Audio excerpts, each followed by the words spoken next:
Hello, dear students. Assalamu alaikum and welcome to Shahid Sir's Education Point. Beta, this class is for psychology students, and the subject is and the paper is health and well-being. तो health and wellbeing में अभी हमने पहला unit उठाया है, तो उसमें हमने 2-3 टॉपिक्स को अल्हम्दुलिल्लाह कवर किया है और आज इसका लास्ट टॉपिक है.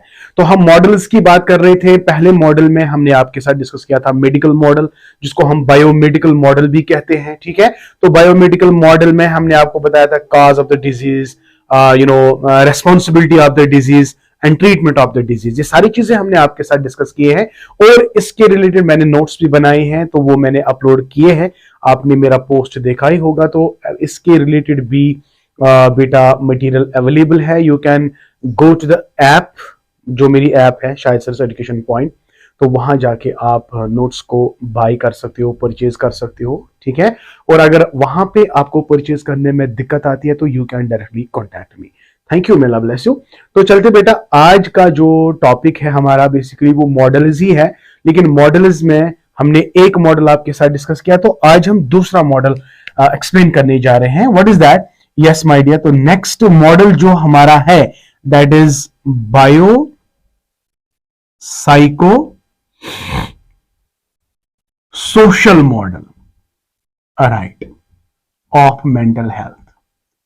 देखिए भाई, अगर आपको पता होगा हमने खाली बायो मॉडल पढ़ा, तो बायो मॉडल हमने यहां पे भी रखा है, तो इसका मतलब है ये जो मॉडल है ये बायो मॉडल या मेडिकल मॉडल को रिजेक्ट नहीं कर रहा है, लेकिन इसके साथ ये क्या, देखो सिंपल टू अंडरस्टैंड.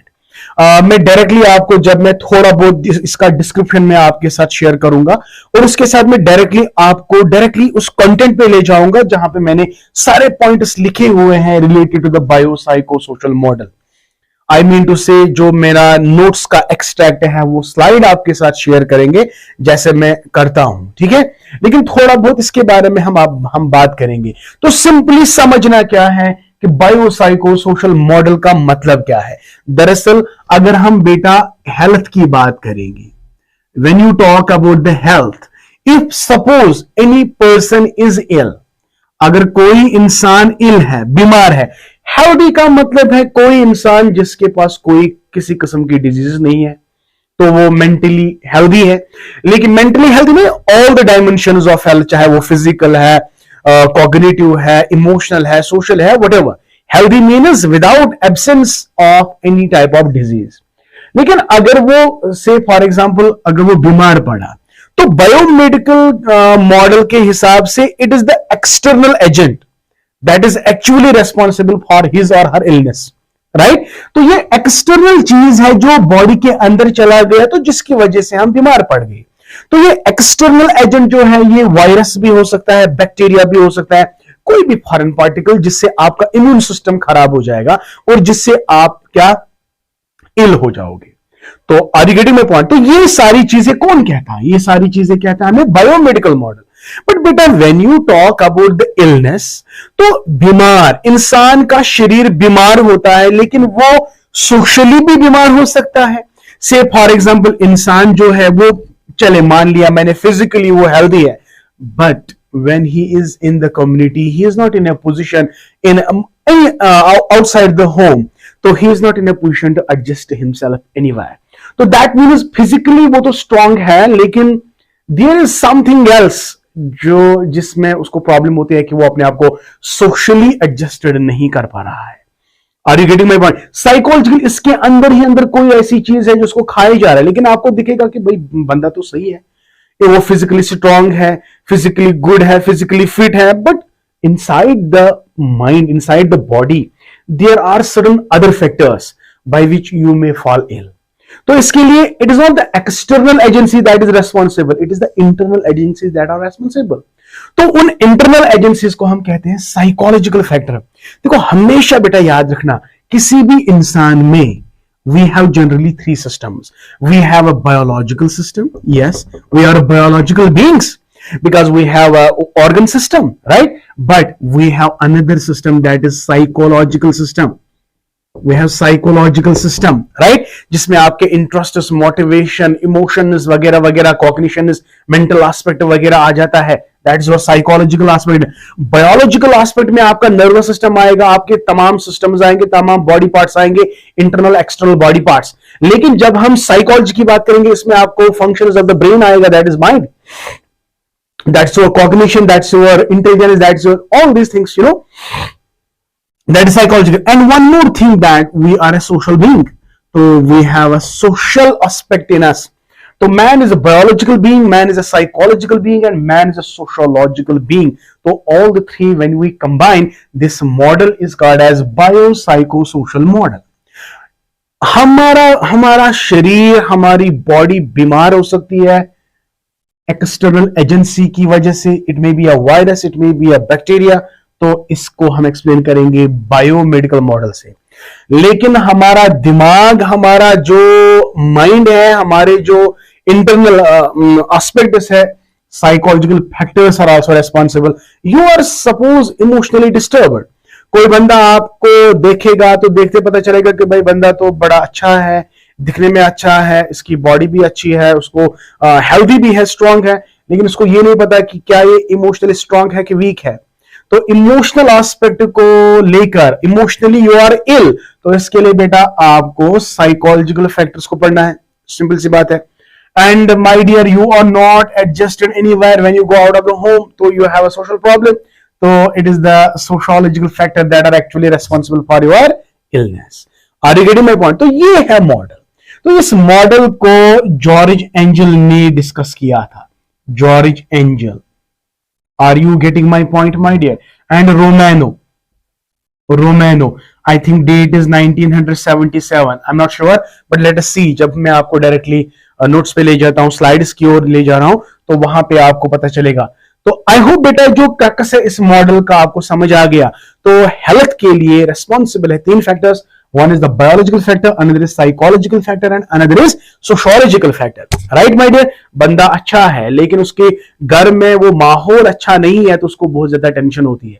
तो आपके दिमाग में टेंशन है, लेकिन किसकी वजह से? सोशल फैक्टर की वजह से, quarrel, broken family, etc. I hope बेटा you are understanding what actually the biopsychosocial model is. So what are its beautiful characteristics? I'm going to take you directly onto the notes. तो here we are.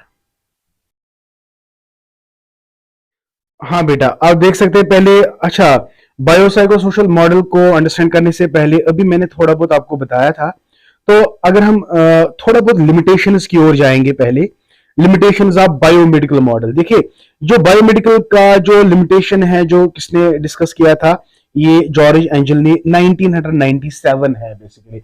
मैंने आपको 1977 कहा था, but it is 1900, हाँ वो later on देखेंगे बेटा। तो इसके जो लिमिटेशन है, देखो, it has a reductionistic approach of human body and views it in a mechanistic framework. It does not give importance the concept of mind and considers mind body dualism. यहाँ पे एक बात है ना, तो ये खाली बॉडी को देखता है, बॉडी बीमार है तो बायोमेडिकल मॉडल में आप बॉडी को इंपॉर्टेंस देते हैं, लेकिन माइंड को वो रिजेक्ट करता है। तो ये भी एक अच्छा खासा लिमिटेशन है बायोमेडिकल मॉडल का। नंबर नेक्स्ट आप देख सकते हैं, it ignores any role of social, emotional, spiritual and psychological factors in health and illness. तो देखो, सबसे इंपॉर्टेंट लिमिटेशन जो है बायोमेडिकल मॉडल का, वो क्या है? ये social factor, emotional factor, spiritual factor, psychological factor को इग्नोर करता है, ठीक है। दस, it does not talk about well-being or healing aspect of diseases. Okay, तो keeping these limitations into consideration, जो जॉर्ज एंजल है, इसने और एक मॉडल दिया है। इस मॉडल को हम बेटा कहते हैं, शाबाश, देखो, बायोसाइकोसोशल मॉडल। देखो, अगर आप बहुत सारे बुक्स पे देखोगे तो बहुत लंबा मॉडल है, लेकिन इसको मैंने थोड़ा बहुत कट शॉर्ट किया है, नोट्स टाइप बनाया है, ताकि आपको कोई दिक्कत ना आ जाए जब आप इसको एग्जाम में लिखोगे। तो यहां पे आप देख सकते हैं पहला पॉइंट जो ऑलरेडी हमने डिस्कस किया है, the biopsychosocial approach was develop. ये एक रॉचेस्टर में डेवलप हुआ था, किसे? George Engel and Romano, John Romano. Okay, ये इन्होंने डिस्कस किया है। तो while traditional biomedical model of a clinical medicine focus on, ये मेडिकल मॉडल क्या करता है? ये फोकस करता है पैथोलॉजिकल फैक्टर या pathophysiological and other biological approaches to disease. यानी इसका क्या मतलब है? इसका मतलब है डिजीज अगर इंसान में है तो ये एक्सटर्नल पैथोजन की वजह से है। Pathogen means cause of disease, इसमें भी है virus, it may be bacteria etcetera. Okay, but जो बायोसाइकोसोशल अप्रोच है ये सिस्टमैटिकली कंसिडर करता है कि biological factor, psychological factor and sociological factor ये आपस में इंटरेक्शन करते हैं, जिससे हम अंडरस्टैंड करते हैं health and illness. I hope बेटा ये आपको अच्छे से समझ आ गया, बिकॉज मैंने ऑलरेडी आपको ये सब कहा है अभी। ठीक है, तो अगर हम देखेंगे थोड़ा बहुत और डीप जाएंगे, जो बायोसाइकोसोशल मॉडल है, as the name suggests, conceptuals health as consisting of multiple dimensions। Multiple dimension का मतलब क्या है, इसमें बायो एक डायमेंशन है, साइको एक डायमेंशन है, सोशो एक डायमेंशन है, that's why it is multi dimensional, right. तो Engel's view model include psychological and social aspects as well. तो बायोलॉजिकल मॉडल तो ऑलरेडी है, लेकिन इंस्टेड ऑफ मतलब आफ्टर बायोलॉजिकल मॉडल के बाद, जो बायोलॉजिकल फैक्टर के बाद और दो फैक्टर्स को ऐड किया गया, psychological factor and social factor, that is why this model has been called as biopsychosocial model। जब ये सारी डिटेल्स आप पढ़ोगे ना बेटा, जो हमने डिस्कस किया वो सारी चीजें इसमें मेंशन है। मैंने कहा कि पहले बायोमेडिकल मॉडल को एक्सप्लेन करते हैं, लेकिन बायोमेडिकल मॉडल में खाली एक फैक्टर रेस्पॉन्सिबल है, ये और दो फैक्टर्स को यहाँ पे ऐड करता है। ये तीनों फैक्टर्स क्या, इसको हम दूसरा नाम कहते हैं बीपीएस मॉडल। क्या कहते हैं बेटा, बीपीएस मॉडल। कल जाके अगर डायरेक्टली आपको क्वेश्चन आता है बीपीएस मॉडल, तो आप घबराएं नहीं। बी का मतलब है बायो, पी का मतलब है साइको, एस का मतलब है social. Bio psycho social model George Engel and John Romano का कॉन्सेप्ट है, इसलिए please mind it and remember it. Okay, तो जब हम ये सारी चीजें पढ़ते हैं तो यहाँ पे एक टर्म, एक broadly there are 3 areas in which the biopsychosocial model has offered new sites। ये 3 पॉइंट्स आप बेटा मेहरबान करके याद रखेंगे। पहला क्या है, patient subjective experience is as important as objective biomedical model. देखो ऑब्जेक्टिव और सब्जेक्टिव में क्या है, सब्जेक्टिव का मतलब है what is running inside the patient. अगर बॉडी खराब है तो बायोमेडिकल मॉडल से हम बॉडी को ट्रीट कर सकते हैं, लेकिन what about the mind of the person, mind is a subjective entity. तो ये सब्जेक्टिव एंटिटी पे ज्यादा जोर देता है कौन, बायोसाइकोसोशल मॉडल। आई होप बेटा पहला पॉइंट आपको क्लियर हो गया। Number second, a comprehensive causation can give fuller and deeper understanding of our health and illness। और comprehensive causation का मतलब क्या है, कॉम्प्रहेंसिव मतलब ये हो गया कि आपको खाली एक फैक्टर को कंसिडर नहीं करना है, खाली biological factor is not there, there is a sociological and there is a psychological. When you combine all these 3 factors and then you can understand deeper your health and illness.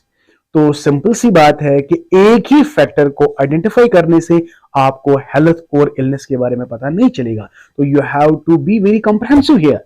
तो comprehensive causation can give you fuller and deeper understanding of health and illness. ये भी एक मान लीजिएगा एक क्या कहते हैं बेनिफिट है जॉर्ज एंजल मॉडल का।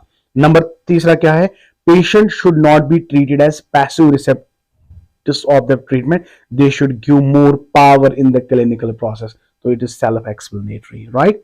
तो यहाँ पे मेन एडवांटेज आप देखो इस मॉडल का क्या है, the main advantage of this model is that it leads to numerous development in technology and research। हो गया पहला point. It also contributes to the diagnosis and effective treatment of varied illness। हो गए 2।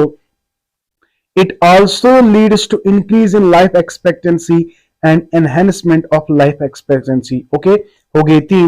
Though the model tends to rely on technology and thus could be cost effective and may not be affordable, the focus of this model is also more on treatment than on actual promotion of good health।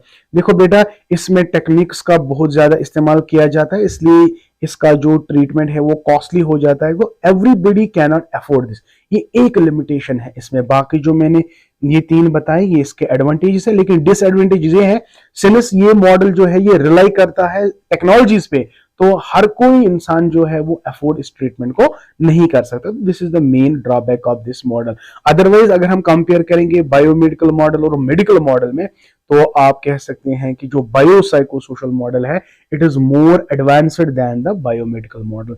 तो this was basically the last topic from unit number 1। तो we have completed unit number first. Inshallah tomorrow we will be taking unit number second. Unit number second आपका क्या है, citrus and pen. यहाँ पे देखिए क्या क्या हमें डिस्कस करना है। देखो आप ये सारे नोट्स देख सकते हैं, ये सारे डिटेल्ड नोट्स मैंने यहाँ पे रखे हुए हैं। सो बेटा if you are really interested, if you want to make your learning more happy, you can purchase these notes directly from the app or you can contact me. Okay, तो these are हाँ यहाँ पे आप देख सकते हैं दूसरा unit है। तो दूसरे यूनिट के बाद हमारा जी है ना वो एक्यूपंक्चर है, यहाँ पे है guided imagery, everything is here. यहाँ distraction. Okay, and unit number third आपका है वेलबींग। तो इसमें आपको कॉन्सेप्ट ऑफ वेलबींग मिलेगा, components of wellbeing, short notes मैंने बनाए हैं, and life satisfaction is here. Okay, तो इनफैक्ट ये सारी चीज़ें मैंने मेंशन की है अपने नोट्स में। तो I recommend you these notes for your examination and thank you. may Allah bless you। और अभी तक अगर आप लोगों ने मेरे चैनल को सब्सक्राइब नहीं किया तो जल्दी से मेरे चैनल को सब्सक्राइब करो and plus hit the bell icon so that you can get my latest lectures. Thank you, may Allah bless you and keep always learning.